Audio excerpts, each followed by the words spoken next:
Hello everyone, welcome to job guide. আজ আমরা নিয়ে এসেছি rail NTPC ALP GK booster class number 9। যার মধ্যে আজকে আমরা কিন্তু বিগত বছরে আসা রেলের গুরুত্বপূর্ণ প্রশ্ন নিয়ে আমরা আলোচনা করবো। আমাদের কিন্তু এই সিরিজের মধ্যে 8টা ক্লাস দেওয়া হয়ে গেছে, যাতে এখন অবশ্যই দেখে নিও।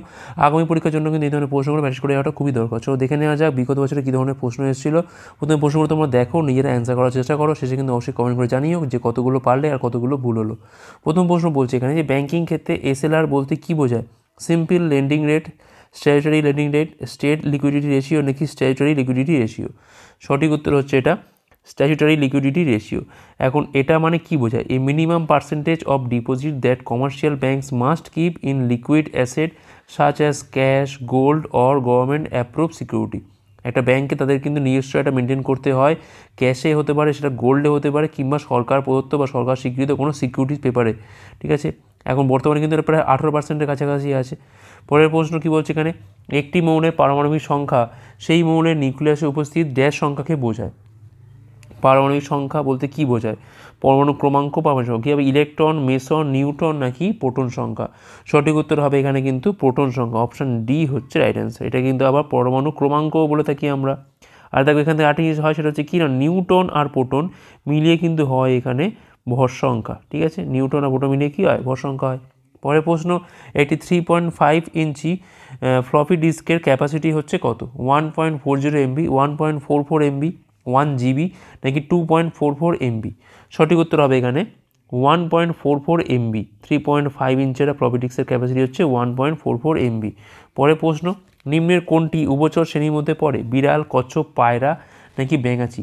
সঠিক উত্তর হচ্ছে এখানে অপশান ডি, ব্যাঙাচি। পরের প্রশ্ন, 2012 সালে আন্টার্কটিকায় ভারত দ্বারা স্থাপিত গবেষণা কেন্দ্রের নাম কি? সাগরিকা, ভারতী, ধ্রুব নাকি Hind?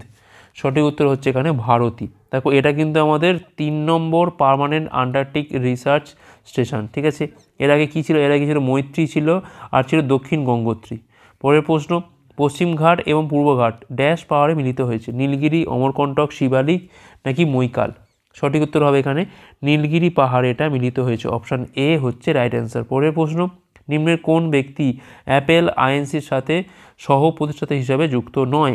Ronald Wayne, mark Zuckerberg, Steve jobs নাকি স্টিভ উজনাইক? সঠিক উত্তর হবে এখানে মার্ক জুকারবার্গ, যে কিন্তু মেটার ফাউন্ডার, মানে মেটার যে মালিক, অর্থাৎ ফেসবুকের যে মালিক। পরের প্রশ্ন, ভারতে ভার্নাকুলার প্রেস অ্যাক্ট কে প্রবর্তন করে?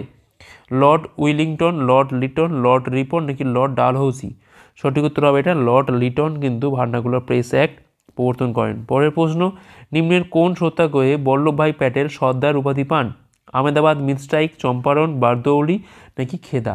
সঠিক উত্তর হবে এটা বারদৌলি সত্যাগ্রহের সময় তিনি কিন্তু এই উপাধিটা পেয়েছিলেন। পরের প্রশ্ন, 15ই আগস্ট 1947 সালে ভারতীয় জাতীয় কংগ্রেসের সভাপতি কে ছিলেন? সর্দার প্যাটেল, পণ্ডিত জে.এল. নেহরু, জে.বি. কৃপালিনী নাকি রাজেন্দ্র প্রসাদ? সঠিক উত্তর হচ্ছে এখানে জে.বি. কৃপালিনী। অপশান সি হচ্ছে এখানে রাইট অ্যান্সার। পরের প্রশ্ন, নিম্নের কোথায় ফরবিডেন সিটি অবস্থিত? মায়ানমার, চীন, ভিয়েতনাম নাকি গ্রিস? সঠিক উত্তর হবে এটা চীনে কিন্তু অবস্থিত এটা। পরের প্রশ্ন, কোন ইংরেজি ব্যক্তি যিনি ভারতে এসেছিলেন সেন্ট স্টিফেন কলেজে দর্শন পড়িয়েছিলেন এবং পরে দীনবন্ধু নামে পরিচিত হন?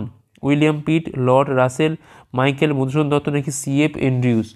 সঠিক উত্তর হবে এখানে সি.এফ. এন্ড্রিউস। অপশান ডি হচ্ছে এখানে রাইট অ্যান্সার। পরের প্রশ্ন, মরিচার হাত থেকে বাঁচাতে লোহার ওপর তৈরি লেপনে কোনটি ব্যবহৃত হয়?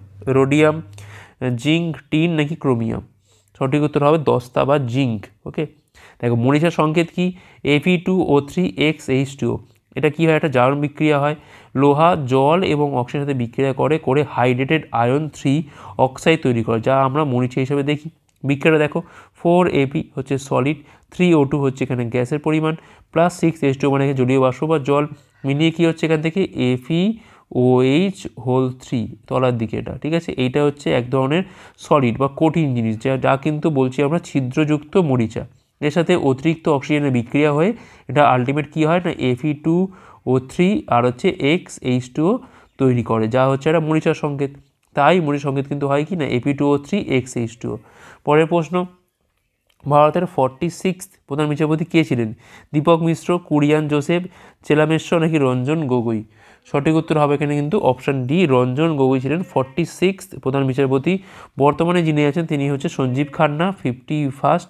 আর হচ্ছে আগে ছিলেন কে না, ঠিক আগে ছিলেন DY Chandrachur, 50th chief justice ছিলেন। পরের প্রশ্ন, ভারতের সক্রিয় আগ্নেয়গিরির নাম কি? ব্যারেন দ্বীপপুঞ্জ, নীল দ্বীপপুঞ্জ, সেন্টিনেল দ্বীপপুঞ্জ নাকি রস দ্বীপপুঞ্জ? সঠিক উত্তর হবে এখানে ব্যারেন দ্বীপপুঞ্জ হচ্ছে ভারতের সক্রিয় আগ্নেয়গিরির নাম। পরের প্রশ্ন, সার্ভেন্টস অব ইন্ডিয়া সোসাইটি কে প্রতিষ্ঠা করেন? বালগঙ্গাধর তিলক, জ্যোতিবা ফুলে, গোপালকৃষ্ণ গোখলে নাকি স্বামী দয়ানন্দ সরস্বতী? সঠিক উত্তর হবে এখানে গোপালকৃষ্ণ গোখলে, অপশান সি হচ্ছে রাইট অ্যান্সার। পরের প্রশ্ন, নিম্নের কোনটি সম্মিলিত জাতিপুঞ্জ এজেন্সি নয়? আন্তর্জাতিক শ্রম সংস্থা, ফুড অ্যান্ড এগ্রিকালচারাল অর্গানাইজেশন, বিশ্ব স্বাস্থ্য সংস্থা নাকি রেড ক্রস ইন্টারন্যাশনাল কমিটি? এটা কিন্তু রেড ক্রস ইন্টারন্যাশনাল কমিটি কিন্তু সম্মিলিত বা ইউএনের কিন্তু কোনো এজেন্সি নয়। আচ্ছা, এদের হেডকোয়ার্টারগুলো দেখে নিই আমরা। ILO ইন্টারন্যাশনাল লেবার অর্গানাইজেশন, তার হেডকোয়ার্টার কোথায় না জেনেভাতে। FAO Food and Agriculture Organisation, যার হেডকোয়ার্টার কোথায় রোম। বিশ্ব স্বাস্থ্য সংস্থা বা WHO, তার হেডকোয়ার্টার কোথায় জেনেভাতে। আর রেড ক্রস ইন্টারন্যাশনাল কমিটির হেডকোয়ার্টার কোথায় না জেনেভা। পরের প্রশ্ন, ভারতীয় সংবিধানের নির্দেশাত্মক নীতি বা DPSP এর ধারণা কোন দেশ থেকে নেওয়া হয়েছে? USA, আয়ারল্যান্ড, কানাডা নাকি গ্রেট ব্রিটেন? সঠিক উত্তর হবে এটা কিন্তু আয়ারল্যান্ড থেকে নেওয়া হয়েছে। এখন দেখো এখানে কোত্থেকে কী নেওয়া হয়েছে দেখে নিই আমরা। USA থেকে কী নেওয়া হয়েছে না প্রস্তাবনা বা প্রিএম্বেল, মৌলিক অধিকার, আর্থিক জরুরি অবস্থা, বিচার ব্যবস্থা, বিচারপরিত অবসর পদ্ধতি, রাজস্ব ব্যবস্থা, সবই কিন্তু এটা USA থেকে নেওয়া হয়েছে। আয়ারল্যান্ড থেকে আর কি নেওয়া হয়েছে? রাষ্ট্রপতি নির্বাচন, রাজ্যসভায় রাষ্ট্রপতি দ্বারা মনোনীত সদস্যের কথা। কানাডা থেকে কী নেওয়া হয়েছে না ইলেকশন সিস্টেম বা নির্বাচন ব্যবস্থা, কেন্দ্র রাজ্য ক্ষমতা বন্টন, কেন্দ্রের ক্ষমতা, যুক্তরাষ্ট্রের শাসন ব্যবস্থা, এগুলো। গ্রেট ব্রিটেন থেকে কী নেওয়া হয়েছে? পার্লামেন্টারি শাসন ব্যবস্থা, আইন প্রণয়ন পদ্ধতি, একক নাগরিকত্ব, দ্বিকক্ষ বিশিষ্ট সংসদ, লোকসভার স্পিকার, বিধানসভার স্পিকার, প্রধানমন্ত্রী, রাষ্ট্রপতি, পাবলিক অ্যাকাউন্টস কমিটি, সবই কিন্তু ধারণা গ্রেট ব্রিটেন থেকে নেওয়া হয়েছে। পরের প্রশ্ন, নিম্নের কোনটি কম্পিউটারের আউটপুট ডিভাইস নয়? প্রিন্টার, স্ক্যানার, প্রজেক্টর না মনিটর? কোনটা হবে এখানে? স্ক্যানার কিন্তু এখানে আউটপুট ডিভাইস নয়, এটাও ইনপুট ডিভাইস, ঠিক আছে, বাকিগুলো কিন্তু এখানে আউটপুট ডিভাইস। পরের প্রশ্ন, স্যার স্ট্যামফোর্ড র্যাফেলস নিম্নের কোনটিকে প্রতিষ্ঠা করেন? সিঙ্গাপুর, কুয়ালালামপুর, মুম্বাই নাকি হংকং? সঠিক উত্তর হবে তিনি কিন্তু সিঙ্গাপুর প্রতিষ্ঠা করেছিলেন, অপশান এ হচ্ছে রাইট অ্যান্সার। পরের প্রশ্ন, পরিবেশ দুর্ঘটনা এবং তাদের অবস্থান জোরের মধ্যে কোনটি সঠিক নয়? 3 mile island nuclear disaster Tokyo, nuclear power plant বিস্ফোরণ Chernobyl, Union Carbide gas leak Bhopal নাকি ইতালিয়ান ডায়োক্সিন ক্রাইসিস সেভেসো? তো এখানে কিন্তু সঠিক নয়, কিন্তু এটা হবে 3 mile island nuclear disaster Tokyo. এটা কিন্তু টোকিও না, পেনসিলভ্যানিয়ার কাছাকাছি এটা হয়েছিল, এটা অপশান এ হচ্ছে এখানে আমাদের রাইট অ্যান্সার। পরের প্রশ্ন, ডুরান্ড লাইন কোন দুই দেশের মধ্যে অবস্থিত? আফগানিস্তান পাকিস্তান, ভারত বাংলাদেশ, ভারত নেপাল নাকি পাকিস্তান চীন? সঠিক উত্তর হবে এখানে আফগানিস্তান ও পাকিস্তানের মধ্যে কিন্তু এটা অবস্থিত, অপশান এ হচ্ছে এখানে রাইট অ্যান্সার। পরের প্রশ্ন, জাতীয় ভোটার দিবস কত তারিখে পালিত হয়? 21শে জানুয়ারি, 25শে জানুয়ারি, 24শে জানুয়ারি নাকি 26শে জানুয়ারি? সঠিক উত্তর হবে এখানে 25 জানুয়ারি কিন্তু ন্যাশনাল ভোটার্স ডে পালিত হয়। পরের প্রশ্ন, কোন মন্ত্রকের অধীনে দিশা ইনিশিয়েটিভ অন্তর্ভুক্ত? Urban development, micro and small medium enterprise, rural development নাকি কালচারাল? তো সঠিক উত্তর হবে এখানে রুরাল ডেভেলপমেন্ট মন্ত্রকের অধীনে কিন্তু দিশা ইনিশিয়েটিভ অন্তর্ভুক্ত। আর লাস্ট কোশ্চেন, স্বাধীন ভারতের গণপরিষদের প্রথম সভাপতি কে ছিলেন? ডক্টর সচ্চিদানন্দ সিনহা, ডক্টর BR আম্বেদকর, পণ্ডিত জওয়াহরলাল নেহরু নাকি ডক্টর রাজেন্দ্র প্রসাদ? সঠিক উত্তর হবে এখানে option D, doctor Rajendra Prasad ছিলেন ভারতের গণপরিষদের প্রথম সভাপতি। তো এই ছিল আমাদের ক্লাসটা অবশ্যই লাইক করো, কতগুলো পারলে অবশ্যই কমেন্ট করে জানাও, শেয়ার করো, হাজির হবো পরে পাঠকের জন্য। ভিডিও দেখার জন্য অনেক অনেক ধন্যবাদ।